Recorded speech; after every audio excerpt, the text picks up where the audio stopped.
Ang mabuting balita ng Panginoon ayon kay San Juan, chapter 3, verse 7b to 15. Noong panahong iyon, sinabi ni Jesus kay Nicodemo, "Huwag kayong magtaka sa sinabi ko sa inyo.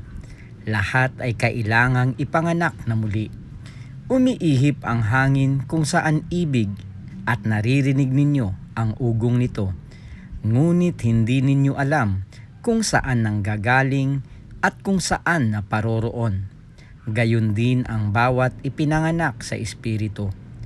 "Paano pong mangyayari ito?" tanong ni Nicodemo.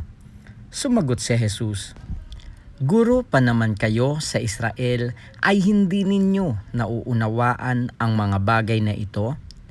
Tandaan ninyo, ang aming nalalaman ang sinasabi namin at ang aming nasaksihan ang pinatotohanan namin. Ngunit hindi ninyo tinatanggap ang aming patotoo. Kung hindi ninyo pinaniniwalaan ang sinasabi ko tungkol sa mga bagay sa sanlibutang ito, paano ninyo paniniwalaan kung ang sabihin ko'y tungkol sa mga bagay sa langit? Walang umakyat sa langit kundi ang bumaba mula sa langit, ang Anak ng Tao. At kung paanong itinaas ni Moises ang ahas doon sa ilang, gayon din namin kailangang itaas ang Anak ng Tao, upang ang sinumang sumampalataya sa Kanya ay magkaroon ng buhay na walang hanggan." Ang mabuting balita ng Panginoon.